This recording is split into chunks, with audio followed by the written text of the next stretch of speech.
अच्छा ये बताओ सहज, जब तुम 12th से स्टार्ट हुए, 11th से 12th में गए, तब आपने डिसाइड कर लिया कि मुझे जेई की प्रिपरेशन करनी है। Yes sir. रहता आपका घर है फरीदाबाद में, यहाँ से अप्रोक्सीमेटली 45 किलोमीटर का रास्ता है। तो आपने कैसे डिसाइड किया कि 45 किलोमीटर दूर आपको क्लास करनी थी स्कॉलर्स में, और स्कॉलर्स ही आपने कैसे डिसाइड करना मुझे स्कॉलर्स ही पढ़ना है? आई एम श्योर फरीदाबाद में आसपास कई सारे सेंटर्स होंगे, तो what was your decision on this thing? Sir actually मेरी एक छोटी सिस्टर है, उस टाइम पे उसका 10th का बोर्ड चल रहा था, तो उसने क्रैश कोर्स आपकी तरफ से करा था, और मुझे इंटरेस्ट आ गया वहाँ पे। टीचर्स जैसे पढ़ा रहे थे, इवन सर ही पढ़ा रहे थे मोस्टली वहाँ पे, गौरव सर ही पढ़ा रहे थे, तो उनको देख के एकदम से इंटरेस्ट आया था कि मतलब ये तो अलग ही कुछ पढ़ा रहे हैं, ऐसे तो मैंने आज तक नहीं पढ़ा।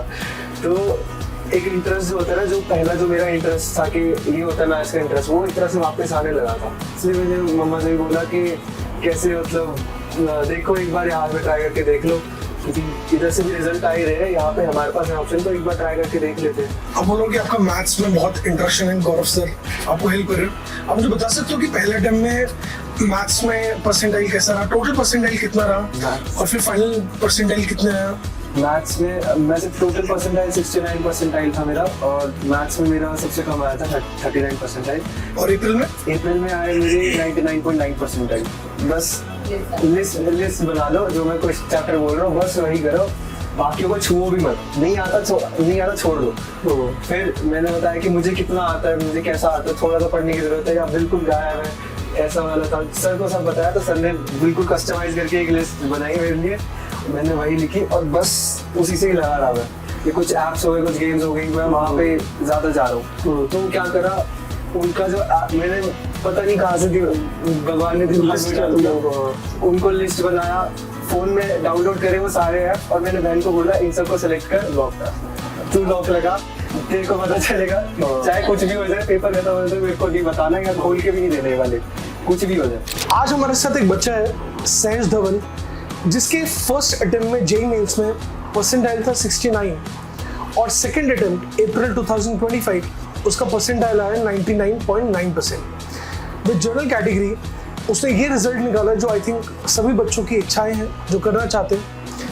अप्रॉक्सीमेटली इसका जो पहला अटेम्प्ट में इसकी रैंक होगा वो था 5 लाख के आसपास रैंक था, 5,10,000, और फाइनली जो रिजल्ट आया उसमें रैंक है 15,040, 1540। He is a general category student, so let's him invite for this result, and he's front of me. सहज वेरी कॉन्ग्रेचुलेशन कि तुमने फर्स्ट अटेम्प्ट में 69 परसेंटाइल से और 99.9 परसेंटाइल जो तुमने लेकर आए हो, तो उसके लिए बहुत बहुत कॉन्ग्रेचुलेशन आपको भी, आपके फैमिली को भी।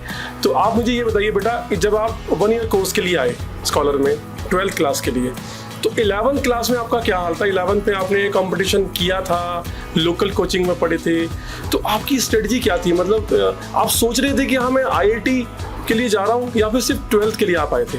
एक्चुअली मेरा कोई ऐसे एक्सपेक्टेशन था नहीं, मतलब कॉम्पिटिटिव का मेरे को उस टाइम भी इतना नॉलेज नहीं था जितना अभी भी शायद इतना नहीं होगा, क्योंकि इतना वहाँ पे हमारे पास इतने रिसोर्सेज भी नहीं थे। इन coaching I was strictly on school, कि स्कूल में कैसा हो रहा है, मार्क्स कैसे आ रहे हैं, और उससे कभी कभार डीमोटिवेशन भी होता था कि कितनी भी मेहनत कर लो जस्ट पास ही हो रहे हो, और तो थोड़ा अजीब सा लगता था। पर यही चाह मेरा मेन फोकस था कि अब मार्क्स आ रहे जैसे आ रहे, पर अब जो आगे करना है बेसिक जो चीज़ है वो चीज़ क्लियर कर लेता हूँ। जो 11th में बेसिक पार्ट था, जो टीचर्स बताते थे, वो मैं बस वही ब्लाइंडली बस फॉलो ही करता था कि जो टीचर बता रहे हैं वो ठीक ही बता रहे होंगे। In front of parents and teacher, you were average student or intelligent student? In front of parents and teachers, feedback. I don't know. काफ़ी मार्क्स के हिसाब से थोड़ा सा एवरेज था मैं, क्योंकि मैं कोशिश तो करता था पर नहीं आ पाते थे मार्क्स, माइंड सेट तो होता था पर नहीं आते थे मार्क्स। ये चीज़ मुझे खुद पेरेंट्स की पता चली है कि कितनी कोशिश मैं करता हूँ पर मार्क्स नहीं आ रहे। अब मैं थोड़ा डिमोटिवेट तो फील होता ही है इस चीज़ से। सर 11th में जो फाइट इतनी ज़्यादा थी, जो स्ट्रिक्ट चेकिंग इतनी ज़्यादा थी हमारी, कि हमारी क्लास में सिर्फ 5 बच्चे क्लियर कट पास हुए थे, बस 5 बच्चे। बाकियों की रीटेस्ट आया, घर पे कॉल हो रहे थे, किसी के क्लास चेंज हो रहे, कोई प्रिंसिपल से मिलने जा रहे हैं, बहुत बहुत ख़राब था। तो उससे एक तरह से अंदर से मोटिवेशन आया कि चाहे खराब मार्क्स आ रहे हैं, मैं कम से कम किसी फेल तो नहीं हुआ लास्ट में। तो एक वहाँ से भी एक मोटिवेशन था कि कुछ तो सही कर रहा हूँ मैं, कहीं तो सही हो रहा है, कुछ बेसिक क्लियर, कुछ तो ठीक हो रहा है कि मैं पास हो गया, इन 5 बच्चों में मैं हूँ, ये चीज़ तो कम से कम हो रही है। अच्छा ये बताओ सहज, जब तुम 12th से स्टार्ट हुए, 11th से 12th में गए, तब आपने डिसाइड कर लिया कि मुझे जेई की प्रिपरेशन करनी है। Yes sir. रहता आपका घर है फरीदाबाद में, यहाँ से अप्रोक्सीमेटली 45 किलोमीटर का रास्ता है। तो आपने कैसे डिसाइड किया कि 45 किलोमीटर दूर आपको क्लास करनी थी स्कॉलर्स में, और स्कॉलर्स ही आपने कैसे डिसाइड करना मुझे स्कॉलर्स ही पढ़ना है? क्योंकि आई एम श्योर फरीदाबाद में आसपास कई सारे सेंटर्स होंगे। तो what was your decision on this thing? Sir actually मेरी एक छोटी सिस्टर है, उस टाइम पे उसका 10th का बोर्ड चल रहा था, तो उसने क्रैश कोर्स आपकी तरफ से करा था, और मुझे इंटरेस्ट आ गया वहाँ पे। टीचर्स जैसे पढ़ा रहे थे, इवन सर ही पढ़ा रहे थे मोस्टली, वहाँ पे गौरव सर ही पढ़ा रहे थे, तो उनको देख के एकदम से इंटरेस्ट आया था कि मतलब ये तो अलग ही कुछ पढ़ा रहे हैं, ऐसे तो मैंने आज तक नहीं पढ़ा। तो एक इंटरेस्ट जो होता है ना, जो पहला जो मेरा इंटरेस्ट था कि ये होता है मैथ्स का इंटरेस्ट, वो एक तरह से वापस आने लगा था। तो एक कनेक्शन सा था, तो इसलिए मैंने मम्मा से भी बोला कि कैसे मतलब देखो एक बार यहाँ पे ट्राई करके देख लो, क्योंकि इधर से भी रिजल्ट आ ही रहे हैं, यहाँ पे हमारे पास है ऑप्शन, तो एक बार ट्राई करके देख लेते हैं यहाँ पे भी। आपने जो क्लासेस किया वो हाइब्रिड करा या पूरा ऑफलाइन आए वहाँ से फरीदाबाद से, या ऑनलाइन क्लास किया? इनिशियली वो ऑनलाइन क्लास था, पर मुझे अपनी पर्सनल नीड लगी कि मुझे इंटरेक्शन थोड़ा ज़्यादा ज़रूरी होता है, कि टीचर से इंटरेक्शन होता है, थोड़े आसपास के बच्चे होते हैं, एनवायरनमेंट होता है, वो इंटरेक्शन होता है। तो मुझे लगा कि कभी कभार हफ्ते में 1 या 2 बारी इधर आऊँ, ताकि थोड़ा पढ़ने में, प्लस जो आने जाने का ट्रैवल होता है उससे थोड़ा माइंड भी रिलैक्स हो जाता है कि कम से कम घर से बाहर निकल रहे हैं, थोड़ा ठंडा दिमाग रहता है कि पूरा टाइम प्रेशर के अंदर नहीं रहती। अब बोलो कि आपका मैथ्स में बहुत इंटरेक्शन है, गौरव सर आपको हेल्प कर रहे हो, आप मुझे बता सकते हो कि पहला टाइम में मैथ्स में परसेंटाइल कैसा रहा, टोटल परसेंटाइल कितना रहा, और फिर फाइनल परसेंटाइल कितना आया? मैथ्स में वैसे टोटल परसेंटाइल 69 परसेंटाइल था मेरा, और मैथ्स में मेरा सबसे कम आया था 39 परसेंटाइल। तो एक तरह से होता है कि मैथ्स फेवरेट सब्जेक्ट और इसी में ही सबसे कम आ रहे हैं, ऐसे थोड़ा ना होता है ये सब वो सब। तो सोचा कि इस बारी थोड़ा और मेहनत करते कि इसी पे ही ध्यान देना, मैं यही पे देखता हूँ, मैथ्स और फिजिक्स में ही ध्यान देते। फिजिक्स की थ्योरी पढ़ी, मैथ्स का कॉन्सेप्ट क्लियर करे, जो सर ने नोट्स दिए बस वही पढ़ा, और कुछ मैंने करा ही नहीं, बस वही पढ़ा, क्वेश्चंस करे और उन्हीं में ही मेन चीज़ करी। इस चक्कर में जिसमें मेरे ज़्यादा केमिस्ट्री में ज़्यादा थे, उसमें कंपेरेटिवली उनसे कम हो गए। तो फिर पूछ लेता हूँ, बट फाइनल में 69 परसेंटाइल जनवरी में, और अप्रैल में आए मेरे 99.9 परसेंटाइल। करेक्ट। आपने एक और बात बोला कि आपको लगा कि मैथ्स में कुछ करना है। मैथ्स में जो टॉपिक्स होते हैं, बच्चा कहता है कि क्वेश्चन होंगे नहीं, बहुत लेंदी होता है और क्वेश्चन आ ही नहीं होते, तो फिर तुम्हें मैथ्स कैसे कर लिया? प्रैक्टिस से हो जाता है, एक तरह से एनालिसिस का भी चीज़ आ जाती है कि आप कैसे एनालाइज कर रहे हो। सर के जो नोट्स हैं, सही बताऊँ, ऐसे नोट्स हर जगह नहीं देखने को मिलते, जो कट टू कट चीज़ है, जो शॉर्ट लिस्ट करेंगे कि ऐसे से ही क्वेश्चन आते हैं, इस टाइप के क्वेश्चन आते हैं। इंटीग्रेशन में 12-13 अलग अलग टाइप के क्वेश्चन थे, कैसे सॉल्व करना है, कैसी अप्रोच लगानी है। तो मेन इशू मैथ्स में ये आता है कि अप्रोच कैसे लगाए, स्टार्ट कैसे करें क्वेश्चन, बीच का सारी कैलकुलेशन हो जाती है। ये होता है कि हम शुरू कैसे करें, किस चीज़ को पहले पकड़े, तो वो भी चीज़ सिखाई थी सर ने। और अब जो ऑनलाइन क्लास आप यहाँ पे करते भी थे, बहुत सारे लोग आजकल ऑनलाइन क्लासेस हैं, क्वांटिटी नंबर ऑफ स्टूडेंट्स बहुत ज़्यादा होते हैं, वो उसमें डाउट जो देखते हैं, मैं उन बच्चों से देखता हूँ, वो वहाँ पे चैट पे लिखते हैं।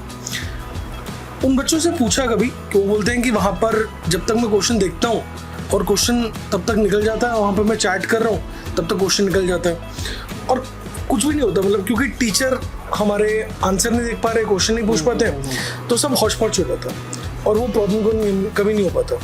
यहाँ पर जब आप ऑनलाइन क्लास करते थे, उसमें क्या डिफरेंट है, क्या क्या होता है, क्या क्वालिटी होती है, कैसे आउट गोज इट? यहाँ पे एक तरह से है कि रेज हैंड का भी है, जैसे आपका ऐप में भी था, जैसी कोई डाउट होता था रेज हैंड का करा, वहाँ पे बेल बजती थी, सर देखते आते और सहज का क्वेश्चन आया, यहाँ पे देखा क्वेश्चन, फिर वहीं पे कंटिन्यू कर दिया। एक एक चीज़ देखते थे कि क्या क्वेश्चन है, कैसे आंसर हो रहा है, उसी टाइम आंसरिंग होती थी और उसी टाइम पे क्वेश्चन चेक होते थे। जब जूम पे शिफ्ट हुआ, जूम पे भी सेम चीज़ ही, जब क्रैश कोर्स के टाइम पे आया और सब कुछ डायरेक्ट बिल्कुल, मतलब जैसे ही क्वेश्चन पूछा यहाँ से आंसर आया, सर ने बोला ठीक है, फिर उसके बाद डाउट पूछा, डाउट भी साथ के साथ क्लियर हो गया। ऐसा लग रहा था कि ऑनलाइन और ऑफलाइन में कुछ फ़र्क नहीं लग रहा था। पर पर्सनल बात होती है सबकी, वो तो मेरा भी एक था कि ऑनलाइन क्लास में पुराना दिमाग बैठा हुआ है कि ऑनलाइन में तो सोते हैं बच्चे, मैं अभी तो सो ही रहा हूँ, ये चीज़ भी थी। हो जाता है वो, एक मेंटालिटी का फ़र्क पड़ जाता है। और फिर कंफर्टेबल इतना ज़्यादा फील कराया था ऑनलाइन में भी। अच्छा, एक बात और बताओ सर, टेस्ट जब आप यहाँ पे होते थे, टेस्ट हमारे यहाँ पे हमेशा होता है, हर मंडे को टेस्ट होता है, आंधी हो तूफान हो भूकंप भी हो जाए तो मंडे को टेस्ट हो। बट क्या आप यहाँ पे मंडे जो टेस्ट होता था, क्या तुम ऑफलाइन आकर के सारे टेस्ट देते थे, और अगर आते थे तो क्या बेनिफिट होता था उसके लिए? क्योंकि अगर मैं हूँ, मुझे पता है 2 घंटे लगता है आने के लिए, एक वो टेस्ट देने के लिए आप आते हो, क्यों आते हो? उसमें क्या एक बेनिफिट होता था? खुद से ही था कि मतलब इतना कंफर्टेबल फील था, और जो क्वेश्चंस जो थे ना, वो कुछ लगता था कि हाई लेवल के हैं, क्योंकि नहीं आते थे मार्क्स, और पता चलता था कि क्यों नहीं आ रहे, कि हमसे नहीं हो रहा और गलतियाँ हो रही है, और सेम मिस्टेक्स हो रही है जो हम नहीं पढ़ रहे, हमारी ही गलतियाँ हो रही है। खुद से एक सेल्फ रिफ्लेक्शन मिलता था, और एक तरह से है कि जाके आप दे रहे हो और घर पे बैठ के दे रहे हो, घर पे बैठ के एनवायरनमेंट का फ़र्क पड़ता है, और वहाँ पे जाके टाइम सामने है, पेपर कभी भी कोई ले सकता है, वैसे वाला एनवायरनमेंट है। और क्वेश्चंस की क्वालिटी एक चीज़ है, क्वेश्चंस की क्वालिटी जो है बहुत बहुत ज़्यादा अच्छी है। इवन जो जनवरी के टाइम पे प्रिपरेशन जब करी थी, और जो इधर भी अभी भी अप्रैल के टाइम पे भी प्रिपरेशन थी, डेली का जो मॉक टेस्ट जो मैं लेके बैठता था, कहीं से भी जहाँ से भी पेपर मिल रहे थे, तो एक डिफरेंस था कि यहाँ पे जो क्वालिटी है वो कहीं और मुझे मिल नहीं रही है। जितने भी अलग अलग साइट्स हैं, जितने भी अलग अलग हैं, तो जो यहाँ पे जो पेपर्स थे वो डायरेक्ट प्रीवियस ईयर पेपर्स जो है, बिल्कुल सेम टू सेम फॉर्मेट, बिल्कुल सेम टाइप के क्वेश्चन, सेम लेवल, कैसे अनप्रेडिक्टेबिलिटी है, कैसे हार्ड लेवल है, बिल्कुल सेम टू सेम वैसा सही फील आ रहा था। कोई ऐसा नहीं कि हार्ड है तो बस हार्ड है, वो अनप्रेडिक्टेबल थे पेपर्स, और वो मज़ा भी आता था करने में। जो टेस्ट होता था हमारा, एक बार सबको बता सकते हो कि क्या स्ट्रैटेजी होता था, कि वीक 1 में टेस्ट कौन सा होता था, वीक 2 में कौन सा टेस्ट, फिर वीक 3 में कौन सा टेस्ट था, फिर वीक 4 में टेस्ट कौन सा होता था? And does it help you in that ways to identify कि किस टॉपिक में वीक हो? ये आप मुझे एक बार अच्छे से बताओ। सो इनिशियली जब स्टार्टिंग का जो सेशन था और जो मिड सेशन था, मेन जो मोस्ट पार्ट ऑफ सेशन था हमारा था, सब्जेक्ट वाइज टेस्ट होते थे, और पूरे जो अच्छे 180 मार्क्स हो गए, 180 के होते थे, 100 मार्क्स के हो गए, 150 के हो गए, 120 के हो गए, तो इसी रेंज में ही रहते थे। और ऐसे था कि मतलब काफ़ी ज़्यादा एक्सपैंड हो जाता था उन क्वेश्चंस में ही जो हमें पढ़ाया है। जैसे एक टॉपिक कराया, उसी टॉपिक के ऊपर टेस्ट हो गया, और उस टॉपिक पे 120 मार्क्स का टेस्ट, तो वो कितना कुछ आप उसमें भर सकते हो। तो वो वैरायटी ऑफ क्वेश्चन आ जाती थी, टाइप पता चलता था कि कैसे अलग अलग टाइप्स है, जो बाद में जो जेईई मेंस के पेपर हुए फिर पता चला कि कितना ज़्यादा वो शॉर्ट लिस्ट हो जाता है टाइप्स के, कौन से टाइप ज़्यादा आ रहे हैं, वो बहुत फ़र्क पड़ जाता है उन सब चीज़ों से। क्योंकि ना हमने ये स्ट्रैटेजी बना रखी है ना, कई साल यूज़ हमने किया, 4 साल से यूज़ कर रहे हैं, कि पहला वीक 1 में हम फिजिक्स का लेते हैं, तो आइडेंटिफाई 2.5 घंटे का टेस्ट होता है टू फाइंड आउट कि आप कौन से टॉपिक में वीक हैं। फिर केमिस्ट्री करते हैं, फिर मैथ्स करते हैं, और फिर हम जेईई का टेस्ट लेते हैं। अब यही अगर इस चीज़ मान लो हम वीक में जेईई का टेस्ट कर लेंगे, और जेईई में आपके मान लो 200 नंबर आ रहे 300 में से, तो आइडेंटिफाई नहीं कर पाएंगे तुम्हारे मैथ्स में वीक चल रहे हो कि केमिस्ट्री में होगा। Yes sir. और मेन चीज़ है, बच्चे को पता होना ज़रूरी है कि कहाँ वो वीक कहाँ पर है, Exactly, ताकि उसको प्रैक्टिस कर सकता है, और उसको एक हैबिट भी होगा कि मुझे फिजिक्स भी करना है, केमिस्ट्री भी करना है, स्पीड पता चल गया उसको क्या कर सकता है। Yes sir. बड़ी चीज़ है यार कि जब पढ़ते हैं डिस्ट्रैक्शन होगा, टफ लगेगा, बहुत बार आंसू निकल जाएंगे, रो जाएगा बंदा। मॉम डैड का और फैमिली का क्या सपोर्ट था? मॉम डैड और फैमिली का, मम्मा का तो बहुत ज़्यादा सपोर्ट था। इतना मेरा मॉम से मम्मा का और मेरी सिस्टर का सबसे ज़्यादा सपोर्ट था। जो एक होता है ना, मतलब हेल्पिंग हैंड, मतलब जो मैं नहीं कर पा रहा था वो सब चीज़ें कर रहे थे। इतना ज़्यादा बर्डन आ गया था कि प्री बोर्ड्स आ रहे हैं, फिर बिल्कुल उसके बाद प्रैक्टिकल्स आ रहे हैं, हाफ ईयरली है, फिर उसके बाद प्री बोर्ड्स के बाद एकदम से बोर्ड्स आ गए, फिर बीच में छोटे से टाइम के लिए जेई का पेपर आ गया, छोटी सी छुट्टी मिली। तो इसमें मैनेज करना, जो ध्यान रखना होता है वो बहुत मुश्किल काम है। खुद से मैं नहीं कर सकता था ये चीज़। प्रैक्टिकल जो है वो मैं खुद से कर ही नहीं पाया। प्रैक्टिकल फाइल्स जो घर पे बनाते हैं, मम्मा ने रात भर जग के मेरा काम करा है और बोलती थी कि तू पढ़ता है, मैं कर लूँगी तेरी तरफ से। मेरी बहन ने बहुत सारा लिखा है उसने, क्योंकि स्कूल से आ जाते वो वहीं से कॉपी करके लिख दिया, वो कभी कभार काम कर देती थी। बहुत हेल्प करी है। इवन सर ने भी बहुत हेल्प करी है। कितनी सारी स्ट्रैटेजीज जो मैं पूछता था कि सर बताओ मैं पढूं कैसे, मेरे को पता ही नहीं चलता था। सर ने बहुत हेल्प करी है। हर जगह से जहाँ से मेरे को हेल्प मिली मैंने उठाई। आपसे मैम एक बात बता सकते हो, आप जब पढ़ता था तो कितना पढ़ लेता था और नहीं पढ़ता था, एक बार बता सकते हो? पढ़ा तो ये बहुत है, सारा दिन अपने रूम से बाहर नहीं निकलता था। मॉर्निंग में सुबह जाता था, सुबह उठ जाता था ये 6:30-7 बजे, उसके बाद बैठ जाता था पढ़ने। उसके बाद शाम को ही उतरता था, वो भी मैं बोलती थी कि 7 बजे के बाद अब छोड़ दे, अभी नहीं पढ़ना, थोड़ा रिलैक्स दो माइंड को भी। ये नहीं कि सारा दिन पढ़ते रहना है, तो कुछ थोड़ा फ्रेश माइंड होगा तो नेक्स्ट डे के लिए भी आप प्रिपेयर कर पाओगे कि नेक्स्ट डे कैसे आगे प्रिपरेशन करनी है। बेटा एक बात बताओ कि 50 किलोमीटर मतलब आना, 50 किलोमीटर जाना, तो कहीं ना कहीं जो ट्रैवलिंग होती थी तो उसमें ये फील तो आता होगा कि यार इतना टाइम कंज्यूम होता है, काश मैं इस टाइम में पढ़ लेता। तो जो तुम्हें एक सलाह दी गई थी, एक सजेशन दिया गया था कि बेटा इस टाइम को भी आप क्लास वर्क को पढ़ते हुए जाओ, तो कहीं ना कहीं मतलब थोड़ा बताओ क्या एक्सपीरियंस रहा उस ट्रैवलिंग में, क्या किया आपने?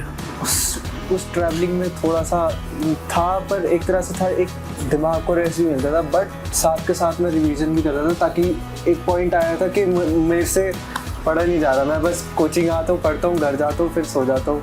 उससे पहले मैं फिर वेट करता हूँ कब कोचिंग जाना है। तो ये था कि जाना आना मेरा 3 घंटा है, अब मैं इसको कैसे यूटिलाइज करूँ। 1.5 घंटा आना, 1.5 घंटा जाना। तो यही चीज़ पता चली, आपसे ही पता चली कि जो रिकॉर्डिंग्स हैं, जो पुरानी क्लास है, जो पिछले साल की जो रिकॉर्डिंग है जो आप पढ़ रहे हो उस टॉपिक पे, सर ने ये बोला था कि प्री क्लास का था कि पहले से ही पढ़ के जो हो रहा है उससे थोड़ा सा पहले का पार्ट थोड़ा सा देख के आ जाओ, पिछले साल की वीडियोस देख लो, और जो कॉन्सेप्ट नहीं समझ आ रहे वो देख लो। जब वापसी जा रहे हो, जो क्लास हुई है उसका थोड़े पार्ट्स देख लो वापसी में, और ख़त्म होगी, थोड़ा दिमाग थक गया, आराम से रेस्ट करो, शांति से सीट मिल गई ठीक है, नहीं तो खड़े बस एंजॉय करो, खड़े देख लो। अच्छा, जैसे 11th क्लास में तुमने बताया कि तुमने इतना मतलब कॉम्पिटिटिव मैटर नहीं पढ़ा था, तो तुम 12th पर ही बेस्ड थे, टोटली 12th पर बेस्ड थे। तो मैं पूछना चाहता हूँ, सहज जब आया तो उसके माइंड में मतलब उस ड्यूरिंग जो आपके पूरा जो सेशन गया, तो उसमें जो एंजाइटी आई होगी कि यार कंपटीशन सोच के तो आया हूँ, लेकिन 11th का बचा हुआ है, 12th का जो चल रहा है वो भी थोड़ा सा हार्ड है, तो कैसे मतलब सहज ने एंजाइटी को कैसे कंट्रोल किया? देखो, एंजाइटी कंट्रोल करना आसान बात नहीं है बिल्कुल भी, और मम्मा को भी पता है।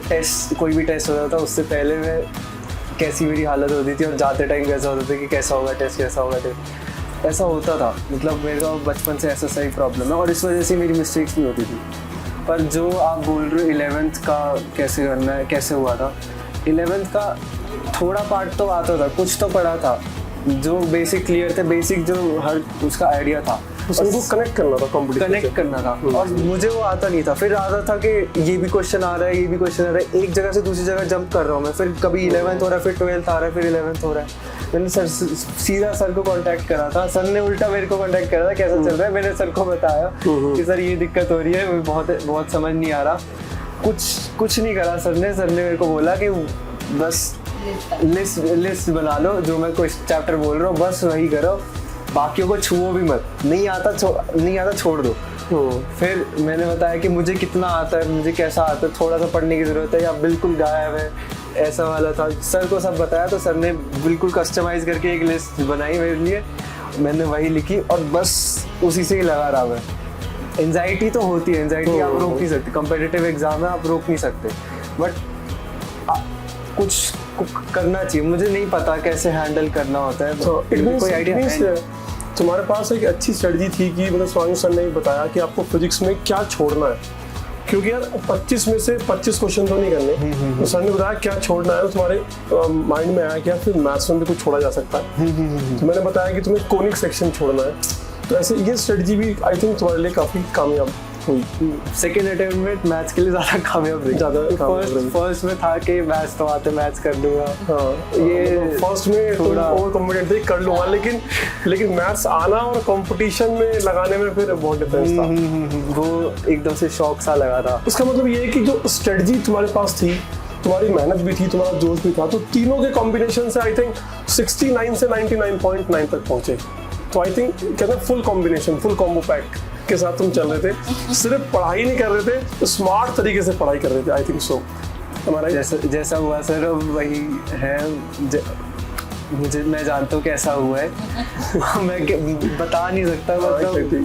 अच्छा, तुम्हारा जो रिजल्ट आया तो तुमने देखा या पेरेंट्स ने देखा सबसे पहले? एक्चुअली रात को रिजल्ट आया, मैं तो सो रहा था, सुबह मेरे को ऐसे करके उठाया। अच्छा रात में पेरेंट्स जानते थे कि रिजल्ट में क्या हुआ है? पता नहीं, मुझे नहीं पता। मॉर्निंग में ही देखा। अच्छा, मॉर्निंग में देखा। मैं सो रहा था, मैं तो रिलैक्स हूँ, मतलब पेपर खत्म हुआ, मैंने कहा छुट्टी मिली, मैं ठीक है। फिर मॉर्निंग में बैठा हुआ, मुझे उठाया, मैं थोड़ा हैरान कि 99 मेरे को, अच्छा ठीक है 99। 99 बच्चे जो आपको फॉलो कर रहे होंगे, जो देखेंगे, तो वो ये भी जानना चाहेंगे कि सहज ने 99.9 तक के लिए जो स्टडी मटेरियल यूज़ किया, तो उसमें आपका मॉड्यूल या कोई और बुक्स भी शामिल थी उसमें, तो मतलब वो क्या आपने स्टडी किया, मॉड्यूल्स में कितनी हेल्प मिली और क्या किया आपने? हाँ सर, एक चीज़ थी, अगर कोई फॉलो भी कर रहा है तो मेन चीज़ है कि सेल्फ डाउट बहुत आता है इस जर्नी में। 11th में 11-12th में आप चाहे कितना भी पढ़ लो, मार्क्स नहीं आ पाते, स्कूल में नहीं आ पाते मार्क्स। तो यही चीज़ है कि अपने ऊपर डाउट मत करो, ठीक है आगे कम मार्क्स, कुछ ठीक करेंगे आगे कम मार्क्स, ठीक है अब पढ़ो बस, जो हो रहा है जैसा हो रहा है कर लो, पास हो रहे हो या मार्क्स फेल भी हो रहे हो, ख़राब मार्क्स आ गए, पढ़ा है, कोशिश करिए, उस पर ध्यान दो। मुझे बहुत सेल्फ डाउट होता था खुद में कि मतलब मेरे मार्क्स आ ही नहीं रहे, मैं क्या करूँ अब, कितना ही पढ़ लूँ मैं। मॉड्यूल्स में लेवल 2 मॉड्यूल्स में फिर हाँ, मैं वही चीज़ बोल रहा था, आपके जो मॉड्यूल्स आए उसमें लेवल 1, लेवल 2, लेवल 3, लेवल 4 निकाय, फिर यही से करे मैंने। पहले लेवल 1 करा, जैसे जाना चाहिए, लेवल 1 करा, तो ठीक है क्वेश्चंस हो रहे हैं, सही हो रहे हैं, कुछ गलत हो रहा है पर ठीक है, समझ आ रहा है कहाँ गलती है, ये ठीक है, वापस करे वो क्वेश्चन, वैसे से वैल्यूज बदल के क्वेश्चन वापस करे। फिर लेवल 2 आया, लेवल 2 में थोड़े कम क्वेश्चन थे पर क्वालिटी उनकी थोड़ी ज़्यादा थी। लेवल 3 मेंस टाइप हो गए, लेवल 4 एडवांस लेवल हो गए। तो मेरा उस टाइम पे फोकस यही था कि लेवल 3 तक ही रहूँ, पर लेवल 4 में थोड़ा बहुत बीच बीच में जाता रहता था कि टेस्ट करूँ मैं कितना अपने आप को खींच सकता हूँ। लेवल 3 पे मैं ज़्यादा था, क्योंकि लेवल 3 मेरा मेन टारगेट था मेंस पार हो जाए या कॉम्पिटिटिव, मुझे खुद पे कॉन्फिडेंस आए। मेन चीज़ थी मुझे खुद पे कॉन्फिडेंस आया कि मैं कर सकता हूँ। तुमने क्लासरूम में, आई थिंक जब पेपर से 1 महीना बचा हुआ, तुमने क्लासरूम में JEE मेंस 2025 जनवरी अटेम्प्ट के जितने भी क्वेश्चंस थे, तो आई थिंक तुमने हर एक टॉपिक को रिवाइज किया उस क्वेश्चन के पैटर्न के हिसाब से, कि अगर जनवरी में क्वेश्चंस आए हैं तो किस किस टॉपिक से आए हैं। तो मुझे लगता है कि आई थिंक वो भी एक की रोल था तुम्हारे इसमें, कि तुमने कुछ भी कमी नहीं करी लास्ट के टाइम में। एम आई राइट? लास्ट के टाइम पर सर एक तरह से था, जनवरी अटेम्प्ट में सर ने भी कहा था कि मतलब मेरे से गलती हुई थी, और मैं खुद माना था कि मतलब पेपर कर रहा हूँ, मैं मॉक टेस्ट दे रहा हूँ और मैं एनालाइज नहीं करता था कि मतलब क्या हुआ, पेपर हो गया, गलत हो गया, ऐसे ठीक होगा, ठीक है हो गया, रख दिया, पढ़ लिया, थोड़ा सा आगे से जो नोट्स हो गए, रिकॉर्डिंग्स होगी वो देखा, उसको एनालाइज नहीं कर पाया, फिर वो गलती दोबारा रिपीट होगी। फिर बाद में विवेक सर ने भी बताया, विवेक सर ने थोड़ा बोर्ड परस्पेक्टिव से बताया था, पर वो चीज़ मैंने मेन से भी अप्लाई करने की कोशिश की थी। उन्होंने कहा था कि लास्ट के दिनों में सैम्पल पेपर्स कर लो, ठीक है, चाहे देख के करोगे, मतलब ऊपर से देख लिया, पर प्रैक्टिस करो क्वेश्चन। डेली का मैंने सर से आपसे भी बात करी थी, डेली मैंने प्लान बनाया कि डेली का मैं एक पेपर दूंगा, कुछ आइडिया लगेगा, तो वही चीज़ मैंने सेकेंड अटेम्प्ट में भी करी। और उन्होंने कहा था कि पेपर दिया, वापस पढ़ो, सब कुछ वापस पढ़ो, जो चीज़ें आई है वो कंटेंट पढ़ो, आता है नहीं आता है पढ़ो वापस, जो आता है वो रिफाइन होगा, जो नहीं आता वो थोड़ा और ऊपर उठ जाएगा। जब 4-5 बार भी एटलीस्ट CBSE बोर्ड के परस्पेक्टिव से 4-5 बार आप CBSE की बुक पढ़ लोगे, रिवाइज कर लोगे 5 बार एक ही चैप्टर, तो बहुत चीजें हो जाएंगी। चीज़ें मतलब एक तरह से दिमाग में बैठ जाती है, वो फिर भूल ही नहीं जा सकती। शायद एक फाइनल क्वेश्चन तुमसे कि यार जब हम पढ़ते हैं ना तो मोबाइल हमारे पास है, डिस्ट्रैक्शन होता है, सोशल नेटवर्किंग साइट्स हैं, बहुत कुछ है, तो एक तो डिस्ट्रैक्शन वाला क्वेश्चन और सेकंड क्वेश्चन है कि स्कूल और कंपटीशन को साथ में कैसे मैनेज किया, ये आप बताएं। यस सर, मेन चीज़ थी सर, पहला तो ऐप डिस्ट्रैक्टिंग ऐप्स जो थे बहुत आए मेरे, मैं सीधा मानता हूँ मेरे बहुत आए लाइफ में डिस्ट्रैक्टिंग ऐप्स, अभी भी है पर सही टाइम पे थोड़े ज़्यादा हो गए, सही टाइम पे कंट्रोल कर लिया। तो मेन चीज़ थी कि पहले तो मैंने, आप मेरे दोस्तों से पूछोगे कोई इंस्टाग्राम पे मैं था ही नहीं, इंस्टाग्राम कोई भी सोशल साइट पे हो मैं था ही नहीं, ना कोई और मैं साइट यूज़ करता हूँ, मेरा कोई शौक है नहीं इतना। बीच पीरियड में, बीच सेशन में मेरा था कि मैं कुछ साइट्स में कुछ साइट हो गई या कुछ ऐप्स हो गए, कुछ गेम्स हो गई, मैं वहाँ पे ज़्यादा जा रहा हूँ। तो क्या करा, उनका जो मैंने पता नहीं कहाँ से भगवान ने दिमाग में डाल दिया, उनको लिस्ट बनाया, फ़ोन में डाउनलोड करे वो सारे ऐप्स, और मैंने बहन को बोला इन सबको सेलेक्ट कर, लॉक कर, तू लॉक लगा, तेरे को पता चलेगा, चाहे कुछ भी हो जाए, पेपर खत्म हो जाए मेरे को नहीं बताना, या खोल के भी नहीं देने वाले, कुछ भी हो जाए। सारे के सारे साइट ब्लॉकर्स लगा दिए कि साइट में भी गेम्स हो जाती है, चीज़ें हो जाती है, तो वो सब चीज़ अभी भी लगी हुई है मेरे फ़ोन में, सब कुछ अभी भी वो आदत। वो भी इसकी सिस्टर भी इतनी स्ट्रिक्ट है, वो इतनी इजीली इसको ओपन भी नहीं करके देती पढ़ ले। स्कूल कैसे मैनेज किया? स्कूल मैनेज का था कि अब स्कूल में रिजल्ट आ नहीं रहे थे और मैं कितना भी कोशिश कर रहा था, तो थोड़ा मोरल डाउन वहाँ पे था, मेरा थोड़ा दिमाग भी उधर था, पर इधर मेरे रिजल्ट आ रहे थे, कोचिंग में आ रहे थे रिजल्ट, मैं थोड़ा आगे कर पाया था। तो ये चीज़ थी कि ऐसा नहीं बनना कि मतलब कि मैं तो सिर्फ जेई मेन पढ़ रहा हूँ, CBSE पे ध्यान नहीं दूंगा, बहुत ज़्यादा ऐसा ख्याल आता है। बट CBSE बहुत इंपॉर्टेंट है, क्योंकि एक तरह से बहुत स्ट्रॉन्ग अगर बेस आपका CBSE में बना है, तो उससे आप थोड़ा मैनिपुलेशन करके आप थोड़ा एडवांस लेवल थोड़ा आप जा सकते हो उसको। तो स्टिक रहा, मैं कंटिन्यूस में स्कूल भी जाता रहा, अटेंडेंस मेरी कंप्लीट थी, 75% में पूरा पॉजिटिवली मैंने फॉलो करा। कोचिंग भी आता था, मैं नहीं आ पाता था, ऑनलाइन करता था, थक जाता था मैं स्कूल से। तो स्कूल को मैंने एक तरह से एक रिवाइजिंग पार्ट को रखा। अब सबका अलग अलग हो सकता है, मेन चीज़ है आपको एक चीज़ पे ही ध्यान देना है, ये नहीं कि आप स्कूल के हो और कोचिंग के हो, वो दोनों के साथ नहीं हो सकता, या तो कोचिंग या स्कूल।